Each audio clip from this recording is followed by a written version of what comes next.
एक गोष्ट फक्त जाता जाता सांगतो की ज्या वेळेला लग्न वगैरे झालं त्या वेळेला मुलीच्या वडिलांनी मुलाच्या वडिलांचे पाय म्हणजे धुवायचे असतात आणि म्हणून मग ते सोन्याचं पात्र ते असं सगळं आणि मग ते पाय धुवायला बसले मुलीचे वडील आणि मग पाय धुवायला बसल्यानंतर पहिला नमस्कार करायचा असतो मुलीच्या वडिलांनी मुलाच्या वडिलाला नमस्कार करायचा म्हणून जनक राजा असे पुढे आले आणि राजा दशरथाच्या पायाला असा नमस्कार करणार तर राजा दशरथांनी असा जनक राजाला आपल्या बाहुत घेतलं आणि बाहुत घेऊन असं बरं का मिठी मारली आणि राजा जनकाला सांगितलं हे काय करता हे असं तुम्ही उलट काय करता राजा जनक म्हणाला असं काय मी करतो ही पद्धत आहे मुलीच्या वडिलांनी मुलाच्या वरचढ वर म्हणलेले म्हणजे तुमची बाजू वरचढ आहे आणि मुलीची बाजू वधू म्हणजे आमची बाजू खालची आहे तुमची बाजू वरचढ आहे म्हणून आम्ही तुमची सेवा करणार आम्ही तुमचे पाय धुणार दशरथ राजा होता तो दशरथ राजा म्हणाला असं नाही मग वस्तुस्थिती काय जो दान करतो तो मोठा आणि जो दान स्वीकारतो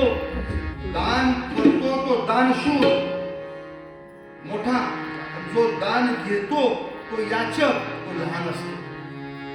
तुम्ही तुमची कन्या दान करता आहात कुणाला आम्हाला आम्ही तुमच्या कन्येचा स्वीकार करतो आम्ही याचक आहोत तुम्ही मोठे आहात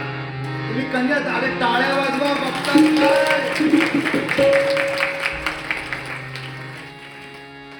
जाणीव करून देते मुलाच्या वडिलांना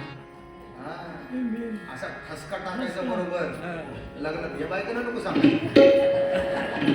मनासारखी जर घडी नसली ना घडीवर मोठं लक्ष जर ती मनासारखी नसली टाकला ठसका अरे इथं ठसका बसला पाहिजे बाजू कुणाची मोठी आहे मुलीची बाजू मोठी आहे कारण कन्यादान करणारा तो तिचा पिता हा खरा मोठा आहे राजा दशरथानं जनकाचे पाय धरले आणि राजा दशरथानं जनकाचे पाय धुतले मला असं वाटलं या मोडवर थांबून तुम्हाला काशीला पाठवायला बाबा काय इथं काही स्वस्त बसलाय कधी नुसती बॅग अशी नास्तीची आहे पण बॅग इथं नास्ती पण त्याची जी अर्धांगिनी आहे ती इथं दिसतच नाहीये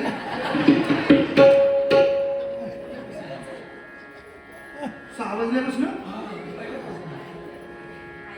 आहे ना आम्हाला भाकरी कोण खाऊ घालणार काय तुझी भाकरी माझं नातं काय माझ्या मागच्या जन्माची ती आहे असं एकदा भाकरी तेव्हा तुम्ही सगळ्यांनी